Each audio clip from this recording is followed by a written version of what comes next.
ለመጀመሪያ ጊዜ ካሴቱ የተቃጠለው ሻሸመኔ ቅዱስ ሚካኤል ቤተክርስቲያን ነበር።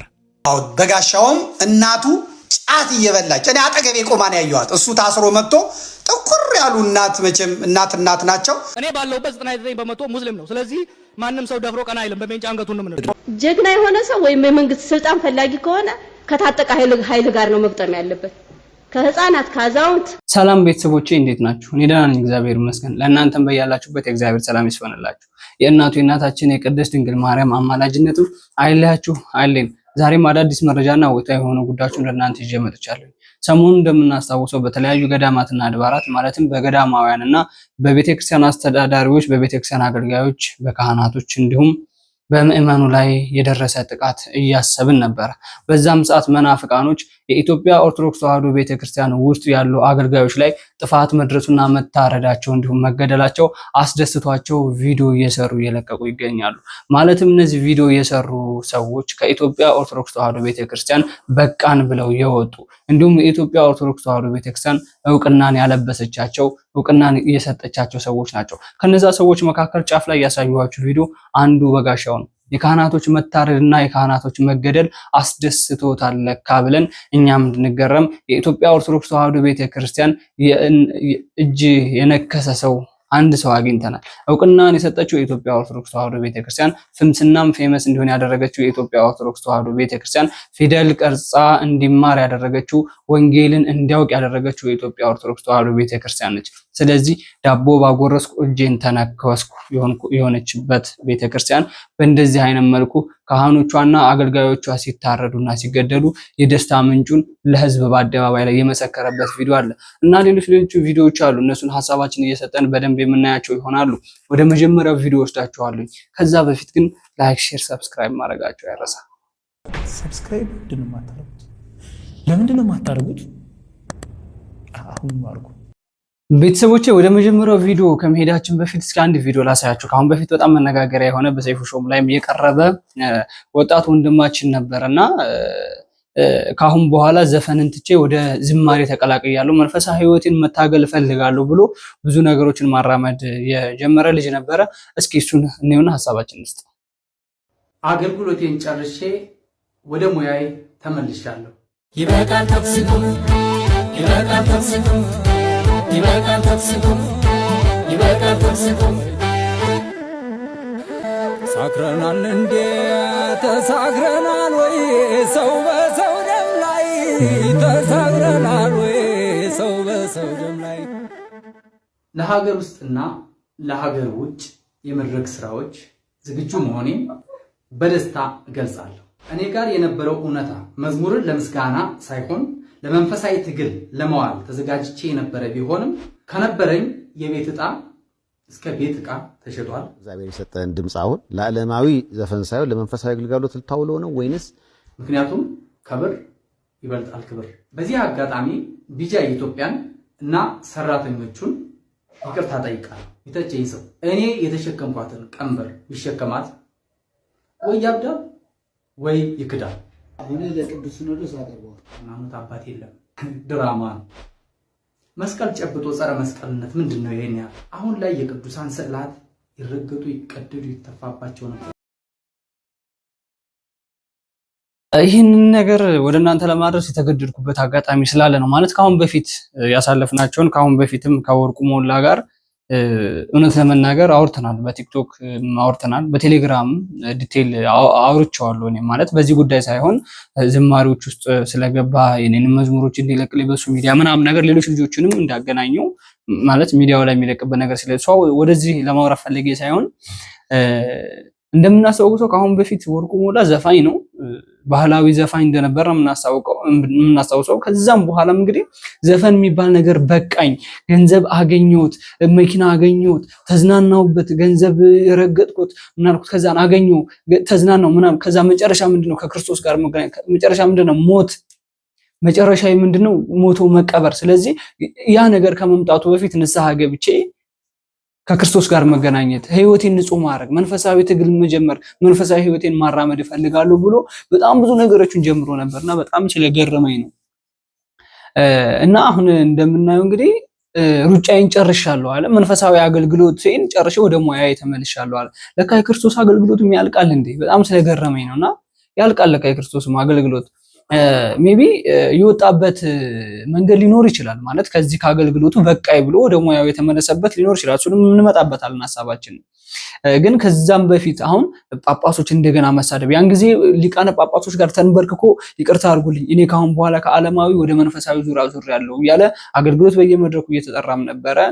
ምናልባት በየመድረኩ እየተጠራ ባለበት አገልግሎት አበሉ አልበቃ ብሎት ሊሆን ይችላል ምናልባት ብፁዓን አባቶች ፊት ተንበርክኮ ነበር። ካሁን በፊት እንደውም ስለ ጊዮርጊስ ይብራል ቢአይጄ ነው ምናምን የነሱ ሰራተኞች እና ካምፓኒውንም ሁላ ተቃውሞ ነበር። ይነሳ ቅዱሱ ከጠርሙሱ እያለ መዝሙርም አውጥቶ ነበረ በዛን ሰዓት እና የጊዮርጊስ ቢራን በጣም ተቃዋሚ ሆኖ ነበረ። በጣም ከመሬት ላይ ተነስቶ እየተቃወመ የነበረው ይሄ ወርቁ ሞላ የሚባል አርቲስት ነበረ። ማንኛውም አርቲስት ሳይቃወም ማለት ነው። ስለዚህ ያን የጀመረውን መንገድ ሳያስጨርሰው አሁን እንደገና አሰላሰለ። ምናልባት አገልግሎት ቀንሶ ሊሆን ይችላል። ጳጳሶች አሁን እንግዳው ጸረ መስቀል ነው የያዛችሁት ብሎ መሳደብ ራሱ አስፈላጊ አይደለም። የፈለጋቸውን ነገር መያዝ ይችላሉ። ስለዚህ አንተ መንፈሳዊ ህይወት ስትፈልግ የምትገባበት ስትፈልግ የምትወጣበት ነገር አይደለም።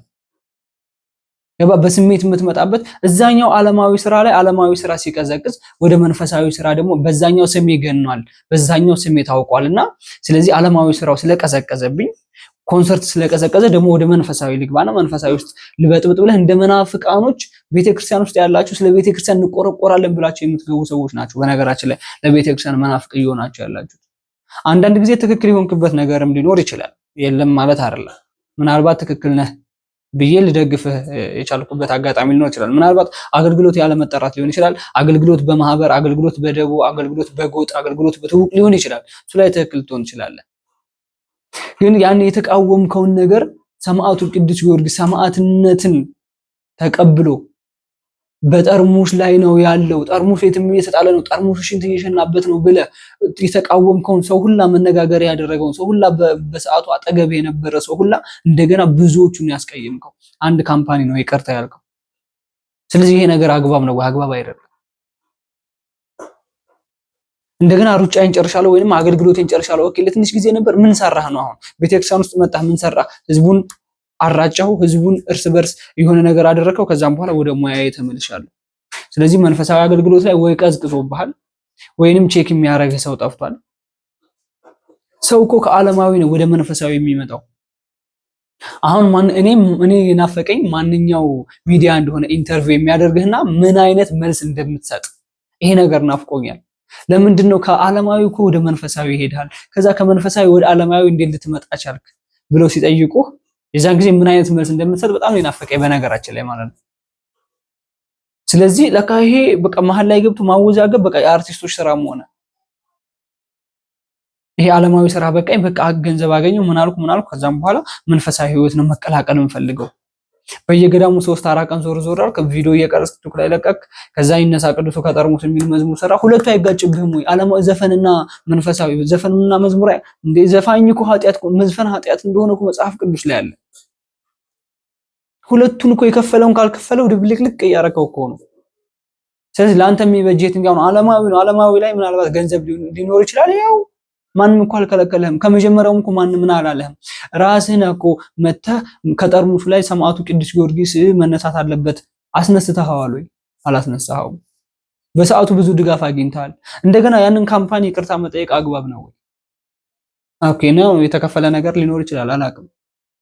ግን አገልግሎቴን ጨርሻለሁ። አገልግሎት አያልቅም ወዳጅ፣ መማር አለብህ። እንደ መጽሐፍ ቅዱስ አውቃለሁ ትላለህ እኮ እንዴ!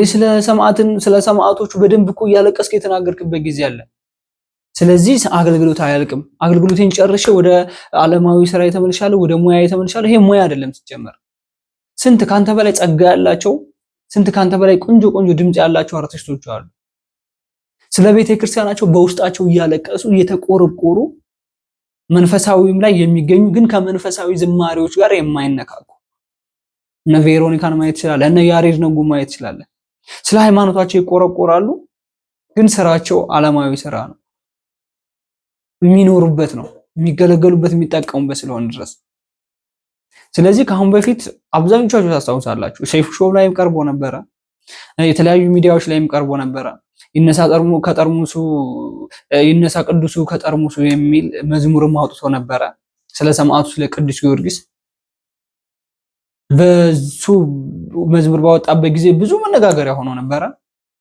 ያው ምናልባት እዚህ ትንሽ ያወረት ስላለም ሊሆን ይችላል። ከዛ ያ ነገር ሲቀዘቅዝበት እንደገና ወደ ዓለማዊ ሄደ ማለት ነው። ይቻላል። ይሄ ህዝብ ማበጣበጥ ወይንም ይሄ የሃይማኖት ፖለቲካ መቀስቀስ ነው የሚባለው። እርስ በርስ ደግሞ እዚህ ኦርቶዶክስ ውስጥ ያሉ ሰዎችን ቤተክርስቲያን ውስጥ ስለ ቤተክርስቲያናችን እንሞታለን፣ ስለ ቤተክርስቲያናችን አንገታችን እንሰጣለን ትሉት ገቡና እንደገና የሆነ ነገር ስትሆን ወይንም ዝም ሲላችሁ ሰው በቃ እነዚህ አይነት ነገር ትጀምራላችሁ።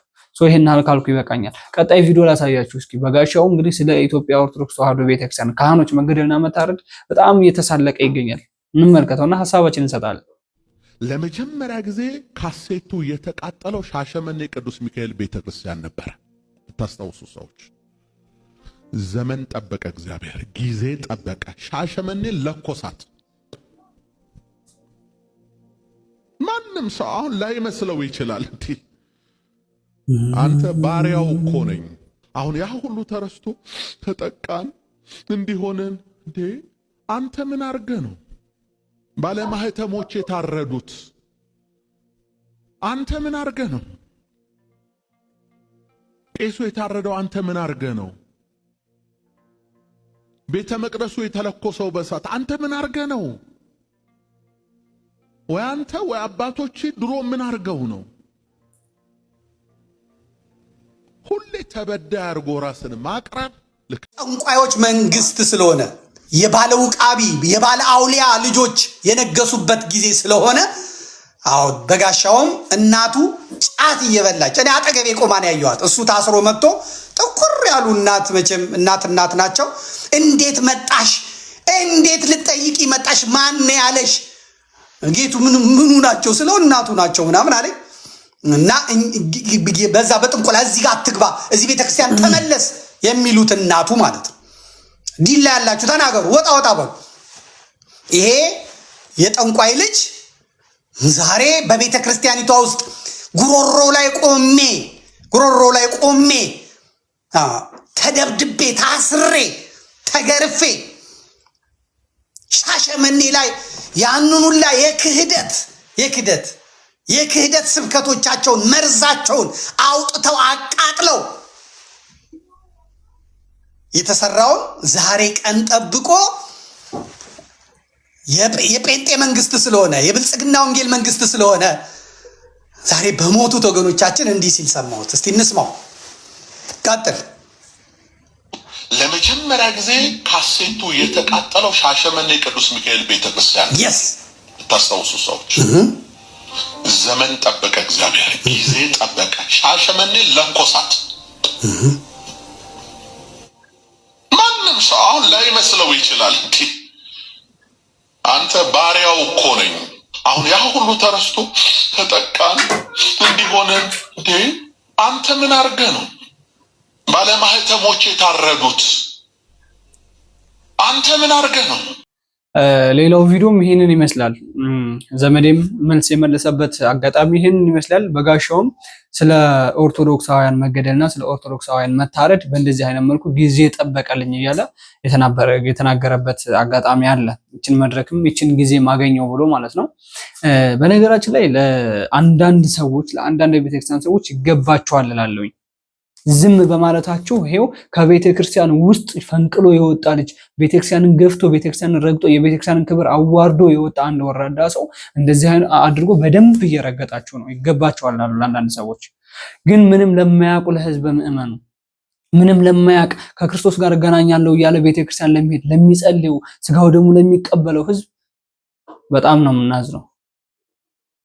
እዛ በገዳማትና በየአድባራቱ ላይ የሚታረዱ ሰዎች እንደዚህ አይነት መናፍቃኖችን እያስደሰታቸው ያለው ይሄ ማለት የብፁዓን አባቶች ዝም ማለት ነው። የብፁዓን አባቶች ጸጥ ማለት መናፍቃኖች እንዲደሰቱ፣ አሁንም ገዳማውያኖች እንዲታረዱ እንዲገደሉ እየገፋፋ ያለ ነገር ምንድነው? የኛ የኦርቶዶክሳውያን ዝም ማለታችን ነው።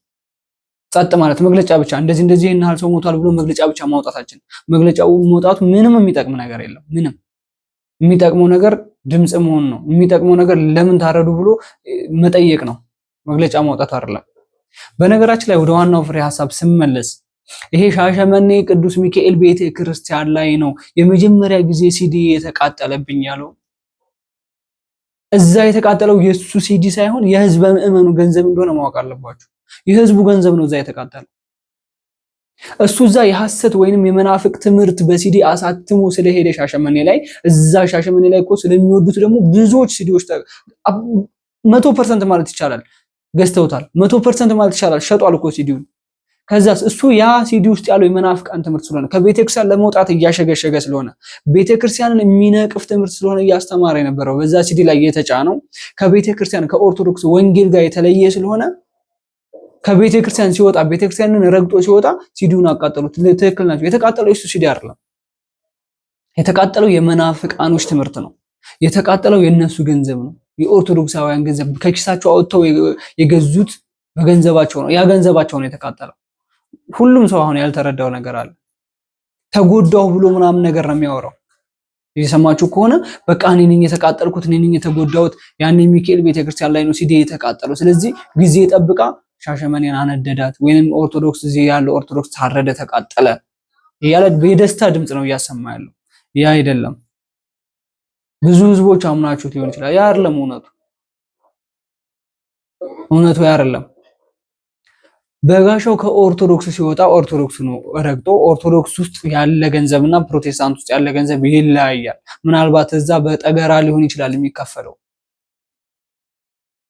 ኦርቶዶክስም እኮ አሉ እኮ በጠገራ ነፍ የሚያጨበረብሩ ሰዎች እኮ አሉ። እነዚህን ሰዎች ነው ይገባቸዋል የምንለው። እነዚህን አካላቶች ነው ከቤተክርስቲያን አሁን መናፍቅ ናቸው፣ ቤተክርስቲያኒቷን አይስደቡ፣ ቤተክርስቲያኒቷን አያሰድቡ ይውጡልን የምንለው እነዚህ አይነት ሰዎች ነው። አሁንም አሉ በጋሻውን የሚከተሉ እዚህ ቤተክርስቲያን ውስጥ አሉ። የኦርቶዶክስ መገደል የሚያስደስተው ኦርቶዶክስ ቤተክርስቲያን ውስጥ የተቀመጠ ነፍ ሰው ይኖራል። እነሱንስ ማን ነው የሚያያቸው?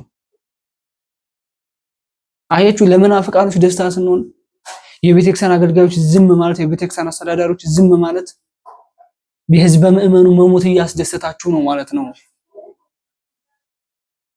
አንዴ ዘመዴ ውጭ ሆኖ እንደዚህ የተከራከረ እኮ ነው። ዘመዴ ውጭ ሆኖ እንደዚህ እየጮኸ እኮ ነው። ጉድ እያወጣ እኮ ነው። እንደዚህ ነበር፣ ሐሰት ትምህርት ነበር የጫነው። ትክክል ነው። ይሄ እኮ ጥያቄ የለውም። 100% እርግጠኛ ስለሆነ እኮ ነው። ሲዲው ላይ የተጫነው ሐሰተኛ ትምህርት ነበረ። ሲዲው ላይ የተጫነው እሱ ወደ ፕሮቴስታንት ስለተቀላቀለ፣ ስለዚህ ህዝቡን ንቅል አድርጎ እዛ ወደ ሻሸመኔ ያሉትን ወደ ዲላ ያሉትን ምናምን ኦርቶዶክሳውያን ከሱ ጋር እንዲሄዱ ይፈልግ ነበር። ህዝቡ ደግሞ እሱን ስለሚወደው እኔን ይወዱኛልና እኔን ይከተሉኛል ብሎ ስለሚያምን ከሱ ጋር እንዲሄዱ ስለሚፈልግ ያን ሐሰተኛ ትምህርት ሲዲ ላይ ጭኖ ለህዝቡ ማሰራጨት ጀመረ። ህዝቡ ውስጥ ገብቶ ሰርጾ እንዲቀር ማድረግ ጀመረ። ስለዚህ በጋሻው ከኦርቶዶክስ ወጥቶ ፕሮቴስታንት ተቀላቅሏል ወይንም ወደ ፕሮቴስታንት እየተቀላቀለ ነው። ጥንቃቄ አድርጉ ሲባል እሱ ያስተማረውን ትምህርት በሲዲ ያመጣውን አንማርም፣ መናፍቅ ከሆነ እኛንም ይዞን ይሄዳል፣ እኛም መግዛቱ አይቀርም ብሎ አቃጠሉት። ስለዚህ ትክክል ናቸው። ሐሰተኛ ወንጌል ነው እንዴ? ኦርቶዶክስ ሐሰተኛ ወንጌል አይፈልጉም እኮ ኦርቶዶክስ ምዕመኖች። ምን ያደርግላቸዋል? ሌሎችም አሉ። ደግሞ ሰምቻለሁ ሚስት የቀማ ምናምን ንስሐ ካልገባ ምናምን እያለ ሲያስተምር ሁላ ነበር። ሚስት የቀማ ማለት ኦርቶዶክስ ውስጥ ያለው ፕሮቴስታንት ውስጥ እነ በጋሻው ሚስት ቀምተው አይደል እንዴ? እናትና ልጅና ግብተው አይደል እንዴ? እነ ትዝታው የወጡት ኦርቶዶክስ። ይሄን ነገር ኦርቶዶክስ ስለማትፈልግ የኦርቶዶክስ ወንጌል እንደዚህ አይነት ነገር ስለማያስተምር ወጡ። ስለዚህ ቤተክርስቲያን ውስጥ ያላችሁ ሊቃነ ጳጳሶች ለእናንተ ለአንዳንድ ብፁዓን አባቶች ይሄ ነገር ይገባችኋል። ዝምታችሁን ስበሩት። ለመናፍቃኖች መጨፈሪያቱን ቤተክርስቲያን፣ ለመናፍቃኖች መደሰቻቱን ቤተክርስቲያን። ካህናቶች እየተገደሉ መናፍቃኖች እሰይ ብለው ሚዲያ ላይ ይውጡ። እንኳንም ታረዱ እንኳንም ተገደሉ ይበሉ። ይሄ ስራ የማን ነው? የብፁዓን አባቶች ስራ የለም? ይሄን ነገር ጸጥ ማድረግ፣ ይሄን ነገር ካሁን በኋላ እንዳይደገም ማድረግ የብፁዓን አባቶች ድርሻ አይደለም? መግለጫ ብቻ ማውጣቱ የቅዱስ ሲኖዶስ ለምልአተ ጉባኤ ተሰብስቦ መጽሐፍ ማውገዙ በቂ ነው? መጽሐፍ እስከዛሬ ያልተወገዘ መጽሐፍ ከትናንት ወዲያ ለምን እንደሚወገዘው እሱ አይደርስም? ቀስ ብሎ ይደርሳል። ለመናፍቃኖች መደሰቻ እነ ዘመዴ ጉድ እያወጡ እንደዚህ ውጭ ከኢትዮጵያ ውጭ ሆነው በጋሻው የታሰረ ጊዜ ነው እናቱ መጣ ከቤተ ክርስቲያን እንዲወጣ ይገፋፋችሁ። ከቤተ ክርስቲያን እንዲወጣ ለምን? የሚያስተምረው ትክክለኛ ወንጌል መናፍቃኖችን እየነፈቀ ስለሚያስተምር በዛን ጊዜ ይነፍቃቸው ስለነበረ ያወግዛቸው ስለነበር ያን ትምህርት በሚያስተምር ጊዜ ታሰረ። ከዛስ እናቱ መታ ማረሚያ ከዚህ ቤተክርስቲያን መውጣትና ከነሱ ጋር መቀላቀል አለብህ ነው ያለችው። ይኸው ዘመዴ ነው ጉድ ያወጣው እኔ አይደለሁም። ስለሚያውቅ እሱ በደንብ ጠንቅቆ ስለሚያውቃቸው መናፍቃኖች ምን ይሰራሉ ምን ያሰሩ። በነገራችን ላይ አንዳንድ መምህሮችን አንዳንድ ጳጳሶችን ከምንሰማ ዘመዴን ብንሰማ በጣም ስለ ቤተክርስቲያን ጠንቅቀን እናውቃለን። ስለዚህ ሁላችሁም እንድታውቁ የምፈልገው የተቃጠለው ሻሸመኔ ቅዱስ ቤተክርስቲያን ቅዱስ ሚካኤል ቤተክርስቲያን ላይ የተቃጠለው የህዝቡ ገንዘብ ነው እንጂ የሱ ሲዲ አይደለም። የሱ ሲዲ ስለተቃጠለ እኮ ነው እንደዚህ ጭርጭር አድርጎ የተነሳው። እንኳንም ተቃጠለ የህዝቡ ገንዘብስ። ኦርቶዶክሳውያን የማትናደዱት ለምንድን ነው? እሰይ ብሎ ሲወጣ አንድ ማትሆኑት ለምንድን ነው? ነገሮች ትዝታውስ እንደፈለገ ጨፍሮ ወጥቷል አይደል? ስለዚህ አሁንም አንድ እንሁን፣ ኦርቶዶክሳውያኖች አንድ እንሁን። አንገታችን ላይ ማህተም ያደረግን ሰዎች 3-4 ሰው ብቻ ሚዲያ ላይ ወጥተው አይጩ። ሁላችንም አንድ እንሁን። ቤተክርስቲያን እናስከብር፣ እኛም እንከበር። እንደ ፕሮቴስታንቶች እኮ እንደፈለጉ እኛ ስለ ፕሮቴስታንቶች እኮ ፕሮቴስታንቶች አንድ ሰው ቢሞትባቸው እንኳን ሞተ እንደግማለን ብንል እኮ እነሱ እኮ ሆ ብሎ እኮ ነው የሚወጡት። አንድ ግለሰብ እኮ ነው ወጥቶ አሁን እንኳንም ታረዱ። ይሄ በሰፈራችሁበት ቁና እየተሰፈራችሁ ነው። በመዘናችሁበት ሚዛን እየተመዘናችሁ ነው። እናንተ ጥሩ ስራ ሰርታችሁ ነው ወይ ታረደብን ብላችሁ የምትጮት እኮ ነው ያለ የተናገረ ያለው። ስለዚህ ለዚህ ለሰውዬ መልሱ ምንድነው? ዝምታ። እግዚአብሔር ይፍረድ ብለን ዝም አይደለም። ከእግዚአብሔር በታች ያለ ሰውዬ እሱ ራሱ እኮ ካህናቶች ላይ እኮ እየፈረደ ነው። እንኳን ተገደሉ እንኳን ታረዱ እያለ እኮ ነው። እንመልከት ቀጣይ ቪዲዮ። ጀግና የሆነ ሰው ወይም የመንግስት ስልጣን ፈላጊ ከሆነ ከታጠቀ ኃይል ጋር ነው መግጠም ያለበት። ከህፃናት፣ ከአዛውንት፣ ከሽማግሌ ብሔርን ዘርን መርጦ የሚገል ግን ምን ማለት ነው? በእርግጥ ስራው የሰይጣን ስራ እንደሆነ የሚታወስበት ሁኔታ አለ። ስለዚህ ይሄን ኃይል አሁንም በአጭር ጊዜ ውሳኔ ተሰጥቶት ይሄን ኃይል ማጥፋት ካልቻል ለሀገራችን ትልቅ ስጋት ነው። በቃ እውነት አሁን ሸኔን ያለበት ቦታ ጠፍቶ ነው? ማጥፋት አልተቻለ ሆኖ ነው? በሳምንት እኮ አይተናል። ደብረ ብርሃን የደረሰ የህወሓት ኃይል እኮ ነው በሳምንት ጊዜ ውስጥ ወደ ነበረበት እንዲመለስ ያደረገው። ይሄን ኃይል እንዴት ማጥፋት አቃተ? ሸኔ እያልን እያባበልን እያጎለመስ ነው አሁንም ልናስቀጥለው ነው። ስለዚህ በደንብ መታየት ያለበት ነገር ያለ ይመስለኛል። ምናልባት እኔ አሁን አንዳንድ እንግዲህ ላይነኩ የሚችሉ አመራሮች ካሉ እኔ መንግስትም ማየት አለበት። በቃ መታየት አለበት።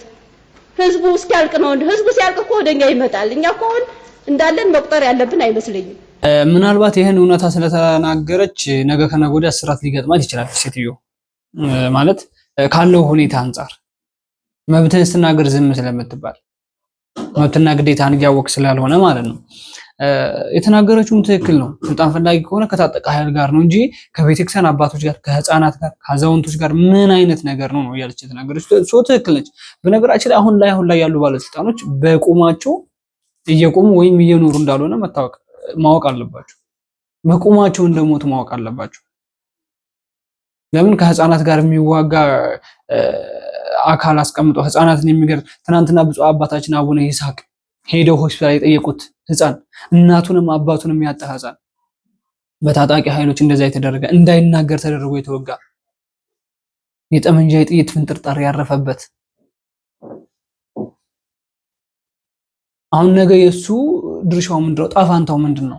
ነገ ሲያድግ ለታሪክ የሚያስቀምጠው ነገር ድኖ እንኳን ለምሳሌ ድኖ ለታሪክ ብሎ የሚያስቀምጠው ነገር ምንድነው? እንደዚህ ያደረገኝ ነገር ምንድነው ብሎ ነው የሚያወራው።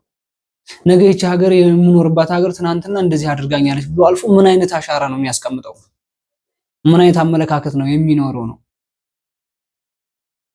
ትናንትና የሆነ ጋዜጠኛ አይቼ ነበረ፣ በኦሮምኛ የሚያቀርብ ጋዜጠኛ ቴሌቪዥን ላይና በአርሲ ላይ የሚኖሩ ዜጎችን ወይንም በአርሲ ላይ ያሉ የኦርቶዶክስ ተዋሕዶ ሃይማኖት እምነት ተከታዮችን የገደሏቸው ወይንም ያጠፏቸው ወይ ያረዷቸው ፋኖዎች ናቸው የሚል ጋዜጠኛ አይቼ ቲቪ ላይ ቀጥታ ሲናገር የታይቶ ነው ቻ ጁምላ ኡመታ ኦሮሞ ረተራወተሙ አካን ገጀቤስኒ በላሌፈና ጀቹን አድብልሱማ ኦሮሞ ኢብሰባሴም አድብልሱማ ኦሮሞ ኢብሰባሴን አጀቻ ቲበና ኪባባሃ ኦሮሚያ ጉድን አርሲ ኬሰ ተራወቴፊ ልቡ ነሞታ ሄዱ ገላፈቴ በላሌፈቴራ addi bilisummaa Oromoo ABO'n ajjechaa jumlaa hidhaa saamicha dararaa fi qeerraa buqqisuu uummata Oromoo irratti humnoota mootummaa hidhatanii fi garee finxaaleeyyii faannoo Amaaraa ማን ነግሮት ነው?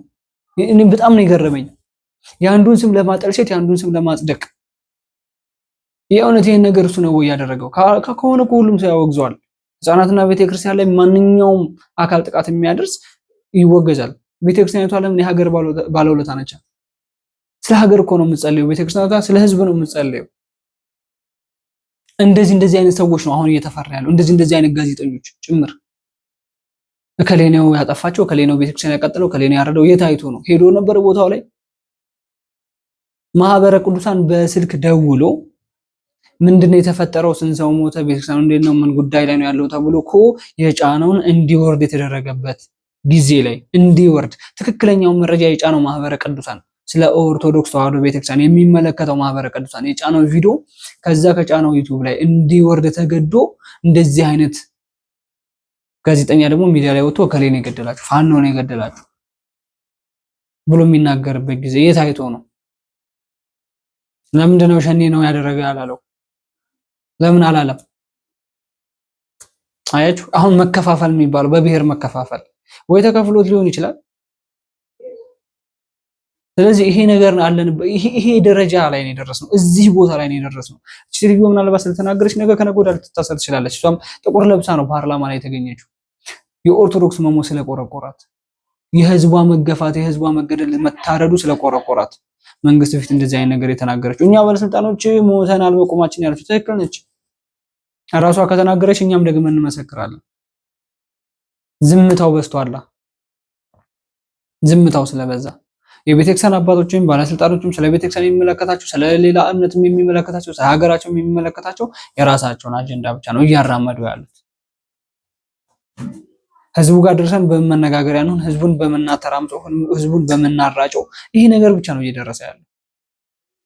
የእውነት እቺ ቤተክርስቲያን ብትቆም፣ እቺ ቤተክርስቲያን ገንዘብ መሰብሰብ ብትቆም ብዙ ሀገር ራሱ ትቆማለች።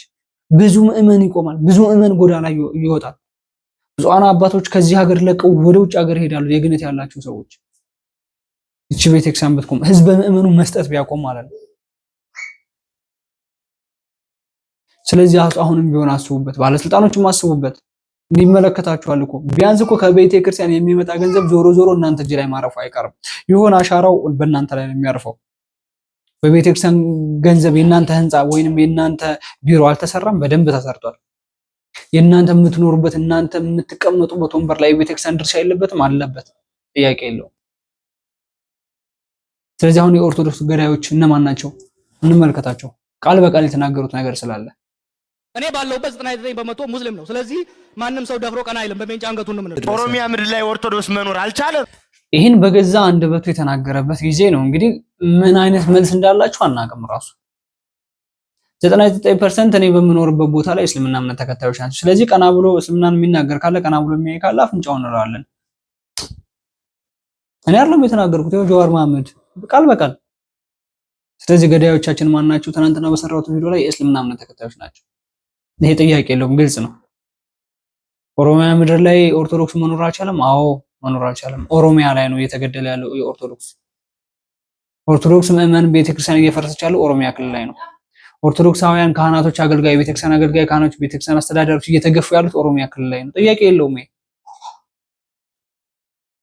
ስለዚህ ኦሮሚያ ክልል ላይ ያለ መናፍቃን፣ ኦሮሚያ ክልል ላይ ያለ ቤተክርስቲያንን ጠል የሆነ ሰዎች፣ ነፍ ሰዎች ነው ያሉት። ስለዚህ ያንን መንግስትና ብፁዓን አባቶች ናቸው። የመንግስት ድርሻ መኖር አለበት። እነዚህን ቤተክርስቲያን ጠል የሆኑ ሰዎችን ማስወገድ። ለምን? ቤተክርስቲያን የሀገር ባለውለታ እኮ ነች። ማንኛውም ስራ ላይ ማንኛውም ልማት ላይ እኮ የኢትዮጵያ ኦርቶዶክስ ተዋህዶ ቤተክርስቲያን ነች ቀድማ የምትገኘው፣ ቀድማ እጇን የምታስገባው ማንኛውም ስራ ላይ የኢትዮጵያ ኦርቶዶክስ ተዋህዶ ቤተክርስቲያን ነች። ይሄ ልማት የመንገድ ዳር ልማት ምናምን ሲሰራ ፕሮቴስታንት እምነት ተከታዮች ናቸው እንዴ? አይደለችም፣ አይደሉም። የኢትዮጵያ ኦርቶዶክስ ተዋህዶ ቤተክርስቲያን ነች ምስክርነትም የቀረበላት። ስለዚህ ለዚች ቤተክርስቲያን ውለታ የሚሆነው ለዚች ቤተክርስቲያን መልስ የሚሆነው ይሄ ማጥፋት ነው ወይ? ማረድ፣ ማቃጠል፣ ማጥፋት ነው ወይ? ማፍረስ ነው ወይ? እንድትበዛ እንደውም እንድትበዛ ነው። ፕሮቴስታንት እምነት ተከታዮች እኮ በየመሃል ከተማ ላይ እኮ ነው ቦታ የሚሰጠው፣ ያዳራሽ ቦታ። ለቅድስት ቤተክርስቲያን ለምን የማይሰጠው? በገንዘቧ ነው እየገዛች ያለችው። ስለዚህ ቃል በቃል እየተናገሩ እነሱ አይደሉም ያጠፉን ማለት ይሄ ለኛም አያስኬደንም። ቃል በቃል ነግረውናልም አጥፍተውናል። ይሄው ነገሩን አጠፉን። ይሄ ጥያቄ የለውም። እየተነገርን ነው የምንሞተው። እና ይሄ ኦርቶዶክሳውያን ወይንም ክርስትና እምነት የሞቱ ይበዛሉ የሞትን እንበዛለን የሚባለው ነገር ተረት አድርጉት። እንደ ተረት ይለፍ። እየሞቱ መብዛት የለም። እየተገደል ከ20 30 እየተገደል 2 3 ይሁን እንበዛለን ወይንም ከዛ አጥፍ አድርገን እንበዛለን የሚለው ነገር ተረት አድርገው። መምህሮች እንደዚህ አይነት ነገር ማታስተምሩ፣ የቤተክርስቲያን አባቶች እንደዚህ አይነት ነገር አታስተምሩ ለህዝቡ። እየሞትን እንበዛለን የሚባለው ነገር የለም።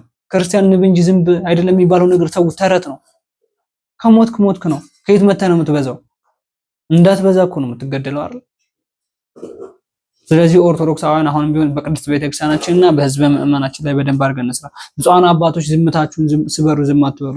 ቤተሰቦች ለዛሬ ይዤላችሁ የመጣሁት ቪዲዮ ነው። ቀጣይ ደግሞ በአዳዲስ ቪዲዮና መረጃ እንገናኛለን። ላይክ፣ ሼር፣ ሰብስክራይብ ማድረጋችሁ ግን አይረሳ።